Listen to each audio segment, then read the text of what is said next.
deck. I don't know if there's enough light, but you can.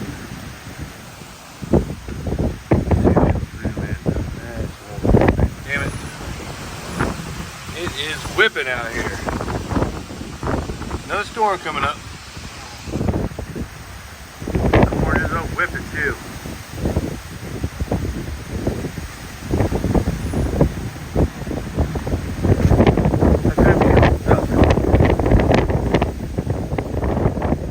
It's blowing. Get them gusts is what hurts us.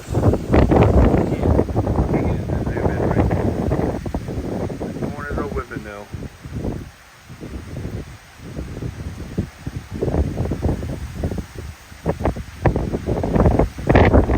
Let's hope it holds up.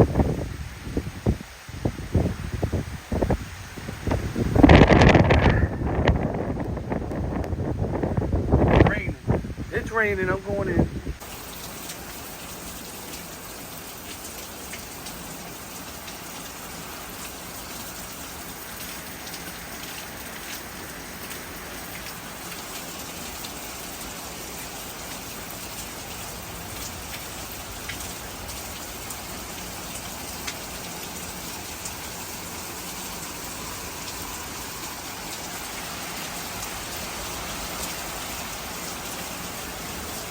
See that corn's whipping.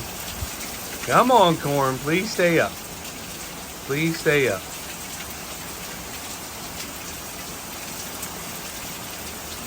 It's not the normal wind. It's when you get those gusts. But hopefully it's got a strong root. It's really raining hard now, though. There you go. Hopefully there's not a tornado around.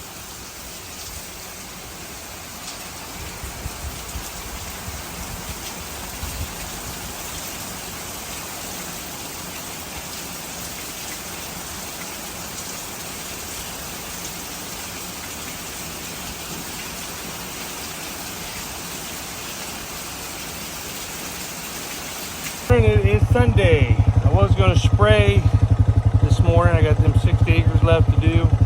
But last night, as you'll see at the beginning of the video, it had to be at least an inch. I haven't looked. It's got to be over an inch of rain come through. Bad storm. I wasn't even expecting it. I kept looking at the weather. They didn't call for it. And then all of a sudden, the last minute, they said that we were going to have the storm. So I'm on the four-wheeler today, riding around up here at the home farm.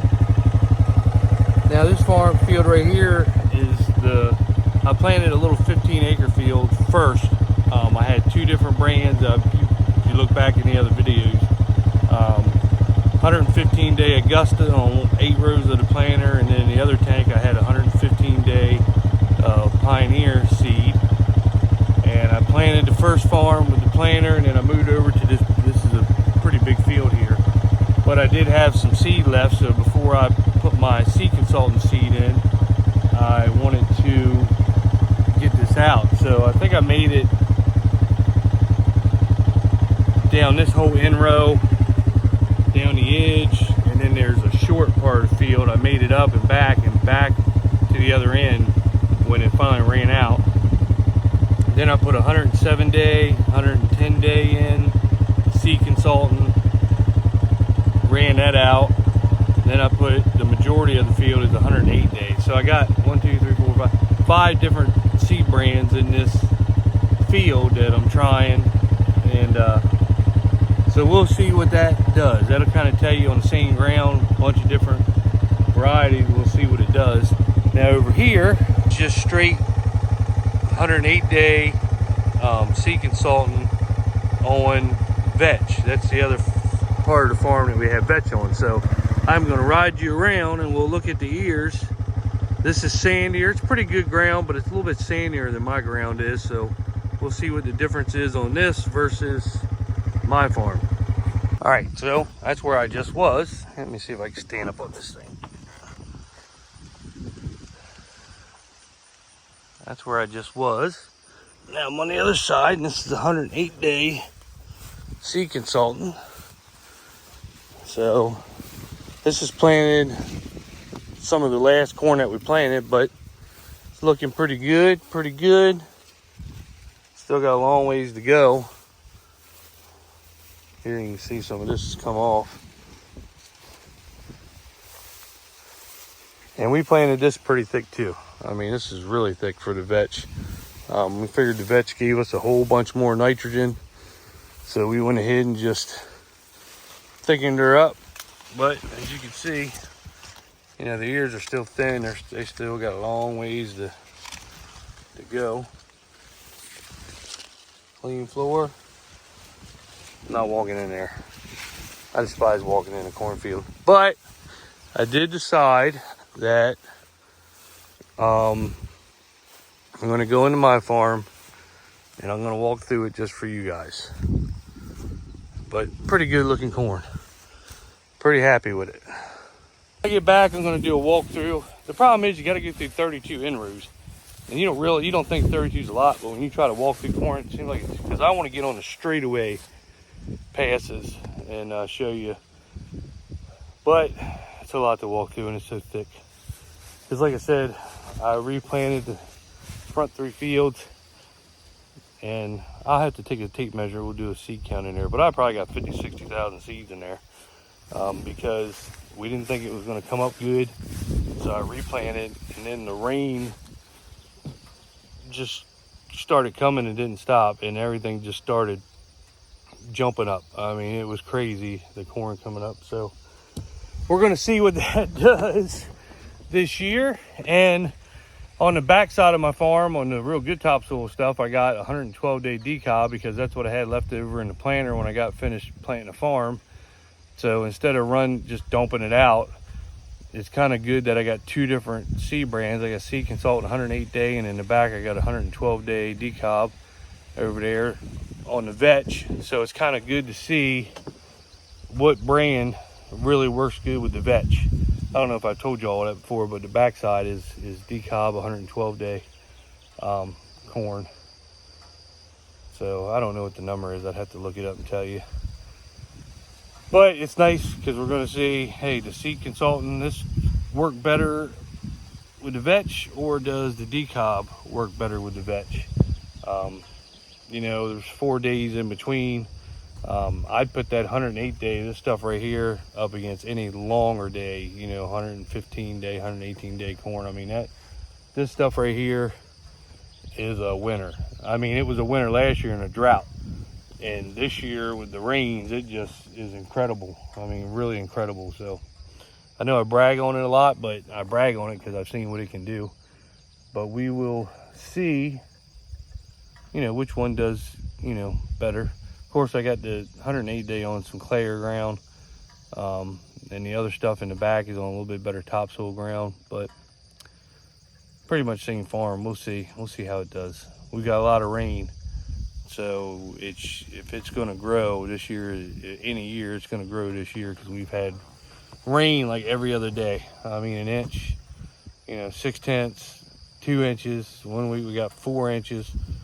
I mean, we've had the rain, and it all came when the corn was up good. So definitely helping it big time. But we'll see. I'm headed over there now. But it is a Monday. I didn't think that it was, I think it's the 31st, July 31st. Just give you a timeline of where the my videos are. I did not walk in my corn.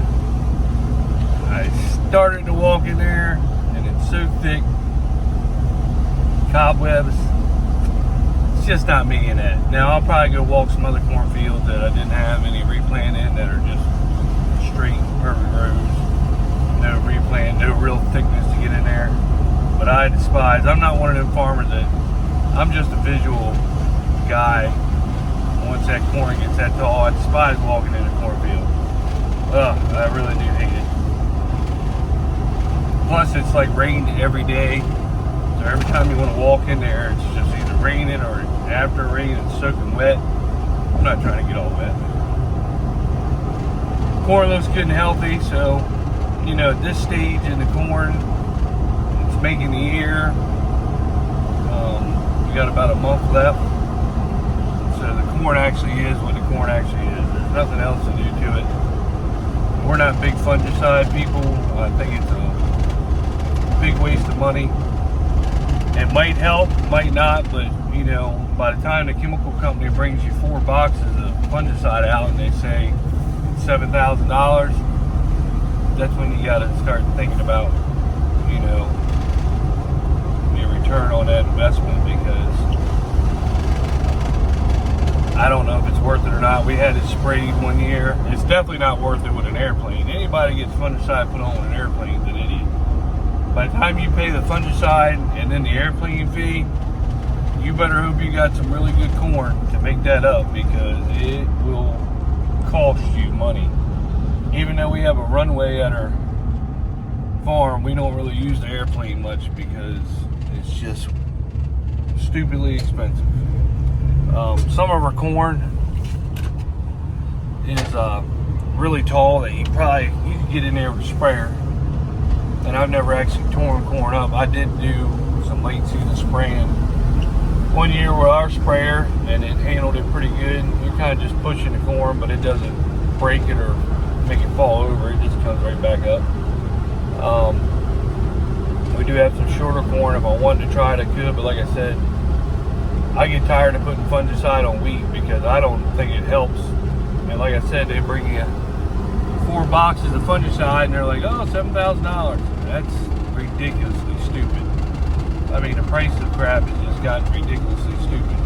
And, you know, your sales is like, oh, it's only $7,000. Yeah, it'd be different if it was $7,000 for 2 tractor trailer loads of stuff, but when they're bringing you 4 little cases, no, that doesn't work for me. I don't believe in it. I think everything is just, you know, how much can we get out of the farmer? Let's just tell him it makes his plants healthier. I think if you're going to have plant damage, you're going to have plant damage. Doesn't matter what you put on it. But all of our corn actually looks good. I don't see any leaf damage or anything from what you can visually see. I believe I could have put a little bit of more nitrogen on it and helped it, because we were actually a little low on our nitrogen. But we'll see. You never know until you get it over the combine. You can go pull all the ears you want, but you're not going to be able to pull an ear from the whole field and see what the whole field is doing. Anybody can just go to the edge of a field and alright, so here I go. I despise going in here too. I'm going to go in right here beside the house. This is what I've been showing you. So, oh, I hate going in these fields. Bugs, cobwebs get all over you. But anybody can just go to the edge of a field and just pull an ear and say, oh, my corn looks good. And you don't know until you really get in it. It seems like the ends always look better anyway. I don't know why, but they do. At least the ear size. But like I said, until you get the combine rolling, you never really know. And I'm not a firm believer of pulling a whole bunch of ears out and digging up a bunch of crops to see what it's doing, because in my head, I'm like, man, that's one less ear that I'm going to put through the combine.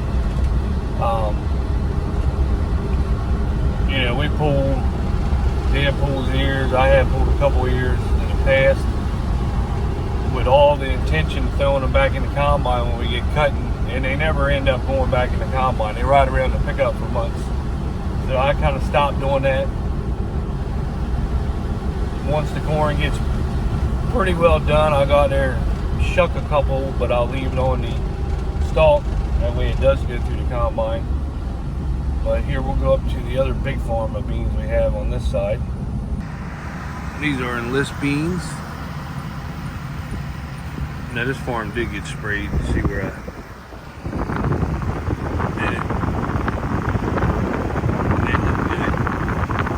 I did put some manganese in these because we had some left over from last year.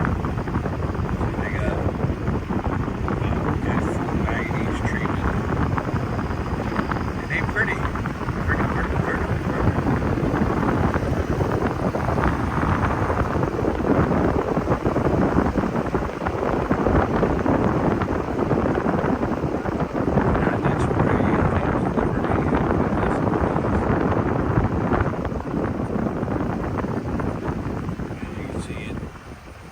Smoke the driveway.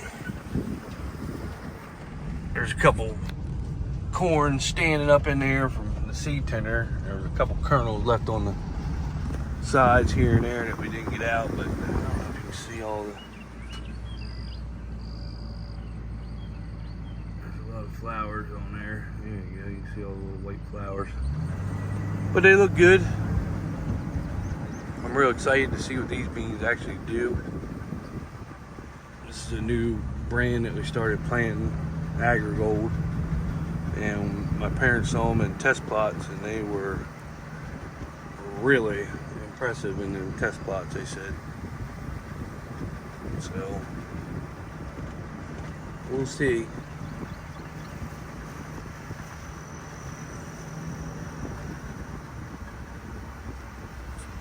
Well, I wasn't gonna ride back here, but I figure I might as well check them out anyway. Now this right here is sandy. Oh, there's a deer over there, 2 deer. Oh, that's a big buck. That one is a good buck. See if I can get him. There he is.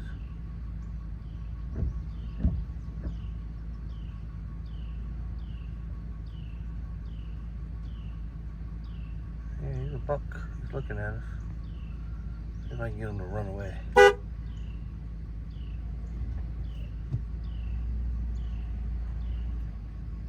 There he goes, look at him. Pretty good wreck. Now these right here are, this is sandy. Right here, and look, they're even with the pickup. I'm really impressed with these beans. They are going to be, I wonder how many buds are in that spot. Let's go look at that real quick. They're pretty tall, pretty tall. Pretty tall over here too. Look at all those flowers.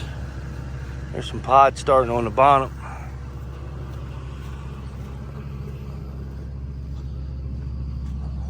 Here, I'll give you an example. Oh, he's tearing up beans. So they're about, I guess we're about midway up my chest. Let's see what they are doing. Oh, there's a bunch of pods on them. Zoom in. Yeah, there's a bunch of pods coming. Still flowering up top, but the bottoms have a lot of pods. But let me flip this around. Okay, so here I am standing, 6-pack. So they're right about chest high. That's pretty good. Go back here and look at the back. These right here are 4.6s up front. The backs are, these are 4.6s in list. I planted in the front. Now the back has 4.4 Extend Flex beans on them, so I can only put Liberty on them. But very impressive so far. This is our new farm that we got, 120 acres, and it looks like it's going to be pretty good. We put beans here this year. I really want to put vetch on this whole farm because it's kind of sandy, but it's good ground, but it's got some sand to it. It's got some dark dirt and some sand. I think it will grow vetch very, very well because corn here next year will be really good. And it seems like this part of the area always gets good rain. But I would love, this connects to the farm on the other road that I was just showing you. It goes all the way through. There's one little farm in between it, somebody else's farms. They splits them too, but it's pretty much all connected ground, 2 roads. I would like to, I really want to put vetch here. I think 120 acres of vetch here on this ground would be really good for it and produce a really good corn crop next year. And I think it would be easy to plant into just because of the soil type. It's not that hard clay ground like I got at my farm in the front. And I think that just looking at the vetch, you know, I don't know everything, but just looking at that, these beans right here are free. These right here are 4.4s. Oh my God, look how tall they are. Look at that. Look at that out there. I mean, they're up past the, they're halfway up the window. Just see what they look like. That's very impressive. I don't ride back here all the time. Yeah, we really don't ride on, I don't, my dad rides around, but I don't really ride on a farm unless we're actually doing work to it. Yeah. Oh, it does have some beetles out here. Look at the beetles. You don't see them everywhere, but not a lot of leaf damage, but a little leaf damage. But look how tall these are. Let's see what they're... A lot of flowers, pods starting to come. So that's something good. Here are some tall beans.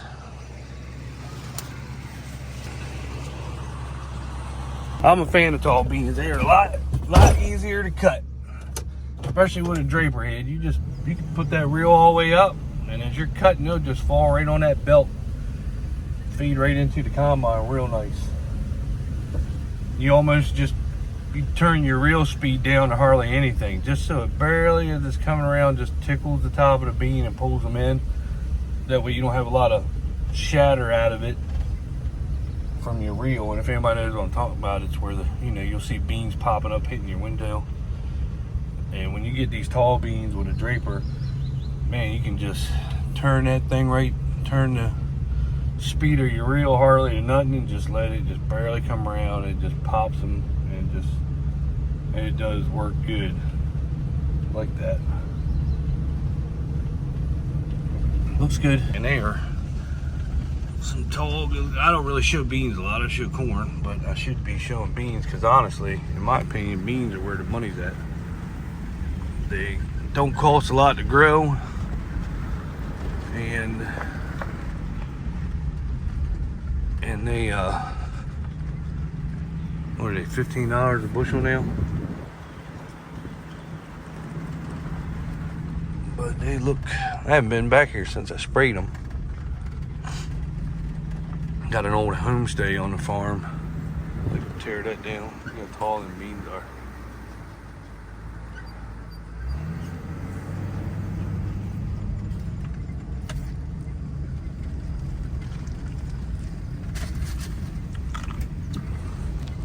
I don't see any grasshoppers though. Did see some beetles, but a lot of people were talking about they were having problems with grasshoppers. But I think all the rain and wind we've had, it's kept these plants pretty clean of it, because that rain and wind will knock a lot of these beetles and worms and stuff off your plants.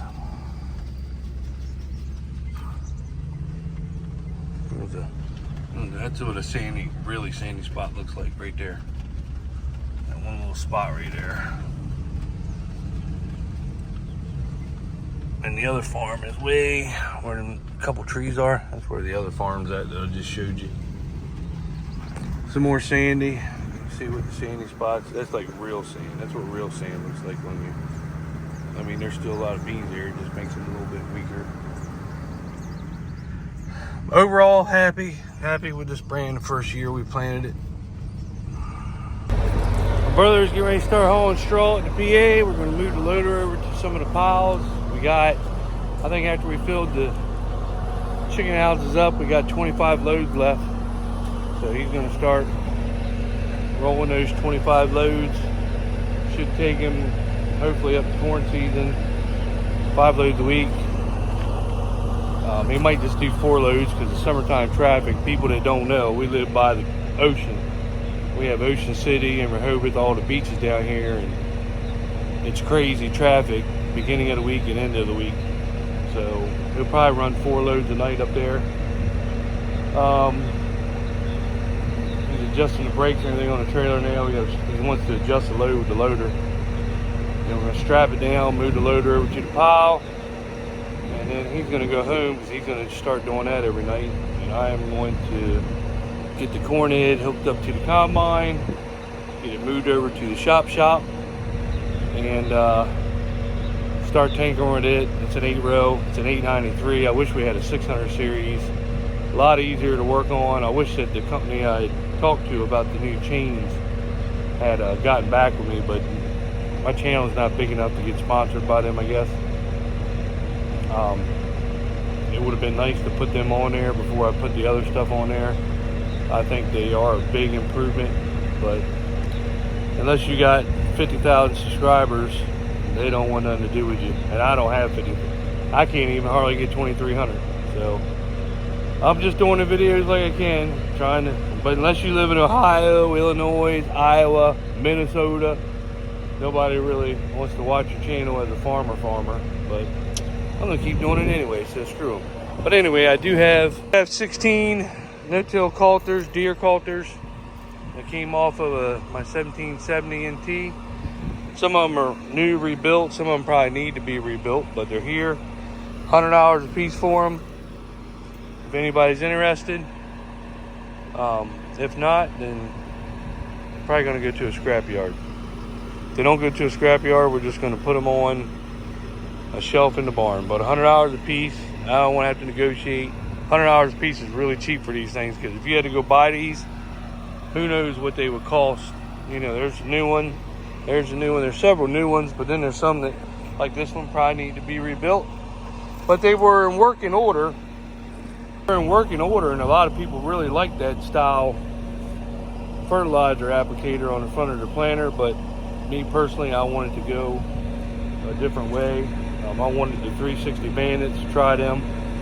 So, but they're here. If anybody's interested, just leave a comment, let me know, and they could be yours. And my brother just went and picked up his new deer stand. We're not sponsored or anything by these guys, but I'll give them a shout. County Line Blinds. It looks pretty nice. It comes with the, it's already got the things for the 4x4s on there, and it gives you the 4x4s. So it's pretty sweet, Even though he doesn't hunt much, still a nice stand. It's got the fake, whatever you call it, on there. It's nice. Looks really good quality. Looks good for bow hunting or rifle. So I'm sure my bro, look, he's over there. He's happy.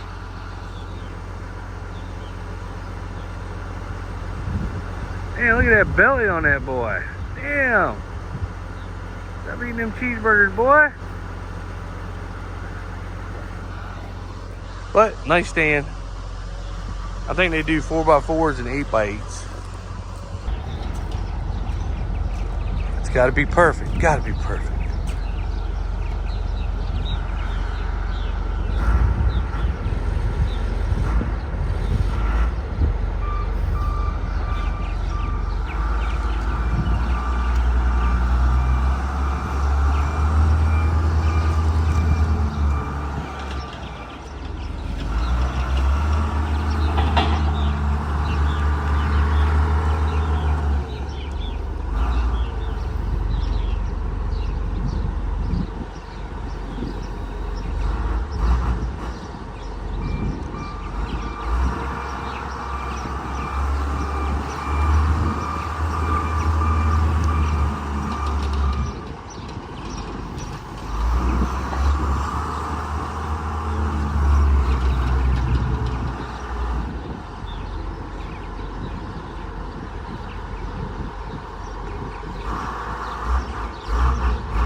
Now he's gonna push them tight so there's no overhang. 24 bales, perfect for a 48-foot trailer.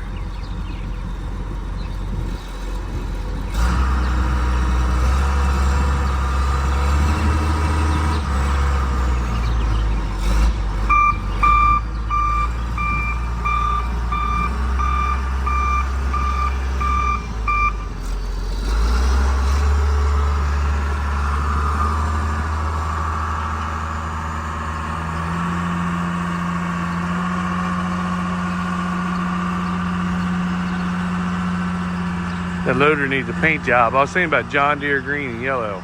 Instead of just making her yellow and black, just paint her John Deere green. Should be a one-off around here. Of course, I don't think anybody around here has something like that anyway. But she will push.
She must be perfect.